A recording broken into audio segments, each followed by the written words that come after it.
Hello students, Professor Nugent here. In this video, we are going to discuss regression with ordinal information. Recall that ordinal information implies that we have categories that are characterized by natural rank or order. The categories may be labeled using numbers without any implication of the distance between the categories. Let's look at an example. We may have credit ratings. Let's think about credit ratings, CR, which may go from 0, 1, 2, 3, and 4. 4 might represent perfect, 3 is good, 2 is bad, 1 is ugly, 0 is kaput. So these are your credit ratings. If we want to look at the example between the relationship between municipal bond rates and credit ratings, we have the option to include CR as we do any other explanatory variable, or to create a set of dummies.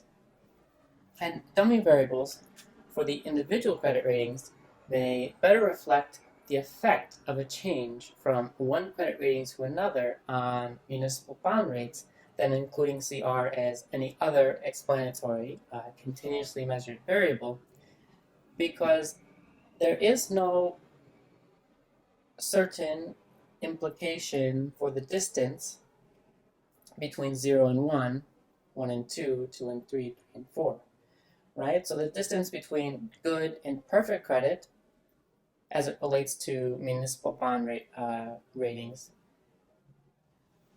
or municipal bond rates, that might be different from the distance between bad and good, which might be different between the distance between kaput and ugly. So, because of the uncertainty of what we're thinking about in terms of the partial effects of credit on municipal bond rates, what we're going to want to do is include a set of dummies for the individual ratings. For credit equals 1, credit equals 2, credit equals 3, credit equals 4. So, again, our choices are, we have choices. Our choices are running the regression MBR, where MBR is the municipal bond rate, equals beta naught plus beta 1 times CR, plus some other stuff, where we include CR as we do any other explanatory variable, and CR can take any of these 5 variables, where 4 is perfect credit, 0 is kaput credit rating. All right, so higher numbers mean better credit rating. Or, and if we do it this way, then we're saying that the partial effects are constant. So the effect of moving from 0 to 1 is the same as moving from 3 to 4. So the effect of going from kaput to ugly for municipal bond rates is the same as going from good to perfect. So this is constant partial effects.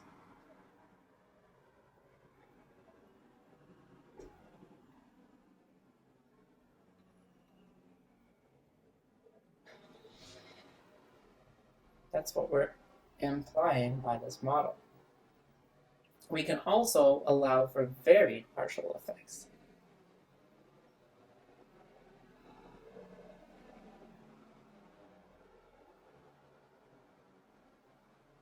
Again, by including dummy variables for the individual credit ratings, where we would look at a regression of municipal bond rate, which is equal to beta naught plus let's say delta 1 times CR1, where CR1 is equal to 1 if CR is equal to 1. 0 otherwise, plus delta 2 CR2 plus delta 3 CR3 plus delta 4 CR4 plus some other stuff that is important for municipal bond rates. So we have allowed the change from bad credit rating, this is ugly credit rating to bad credit rating. That change, as it relates to the municipal bond rates, to be different from the change from good to perfect. And observe that we have left out the kaput credit rating, CR equal to 0. The credit rating for equal to kaput is our base group. So delta 4 represents the average difference in municipal bond rates for perfect credit relative to kaput credit ratings. All right. So we have made the claim that using varied partial effects is the better way to go because we are uncertain that the effect of going from 1 to 2 on municipal bond rates is the same as going from 2 to 3. It's the same as going from 3 to 4. Those constant partial effects is what is implied by this model, call that a model 1. And in model 2, we allow varied partial effects. We can test which regression is better. We can do that. We have the power. So observe that constant partial effects is a special case of the dummy regression. So equation 1 is a special case of equation 2. Let's look at this. The constant partial effect implies that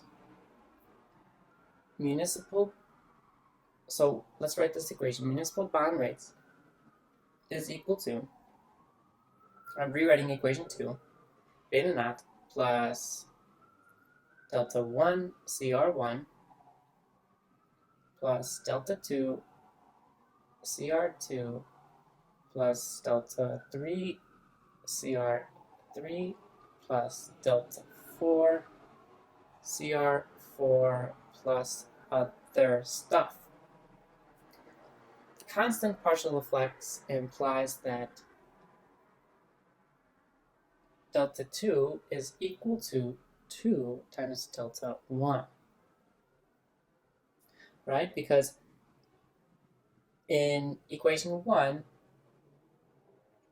the effect for credit rating equal to 2 should be twice what is when it is equal to 1. If the effect of the credit rating on municipal bond rates is constant. Likewise, delta 3 should be equal to 3 times delta 1, and delta 4 should be equal to 4 times delta 1. Because the effect of credit rating on municipal bond rates when credit rating is equal to 4 should be 4 times what it is when the credit rating is equal to 1. If we are assuming constant partial effects. So these are our restrictions that implement constant partial effects, and we can implement these restrictions and test them. So we'll write simple bond that's equal to beta naught plus delta 1 CR1. Now let's substitute in the first restriction 2 delta 1 CR2 plus 3 delta 1 CR3 plus 4 delta 1 CR4 plus other stuff. Now we can collect terms so that this is equal to beta naught plus delta 1. We're collecting terms on delta 1 so that we have CR1 plus 2 CR2 plus 3 CR3 plus 4 CR4. And this last line, this term here is really just equal to 3 CR. Right? This is just equal to CR. As CR4 is equal to 1, but would be equal to 4 in the case of CR. CR3 is equal to 1, but would be equal to 3 in the case of CR. CR2 is equal to 1, but would be equal to 2 in the case of CR. And here we have CR1. So we would obtain the unrestricted model. Let's write how we test this thing. The unrestricted R squared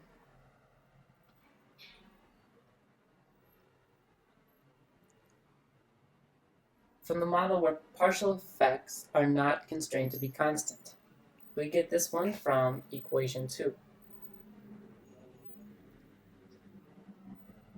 Our restricted R squared, this is just from equation 1, right? Because we've shown that the restrictions, in effect, they result in the same form, the same functional form as equation 1. And we have 3 restrictions. We have 3 restrictions. What are the 3 restrictions? These are our 3 restrictions that we set. And so we can now implement our F-test, where our F statistic is the usual F statistic if we can assume homoscedasticity.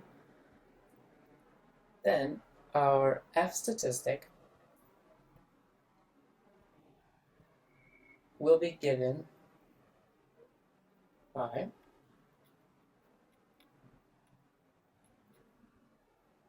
the following. We have R squared unrestricted minus R squared from the restricted. So R squared from the unrestricted, that's from equation 2, where we have not restricted partial effects to be constant, and R squared restricted from equation 1, where we have restricted partial effects to be constant, divided by Q, and in this case Q is 3, all over N minus K minus 1. And our K, in this case, K comes from the unrestricted regression, right? So K is the number of variables that is estimated in the unrestricted regression, and so that would include the number of dummy variables in addition to however many additional explanatory variables that you have in your regression. And so you have an F statistic that is distributed Q n minus K minus 1. You can get your relevant, your corresponding critical value and determine whether you can reject those constraints in favor of the model that allows the partial effects to vary.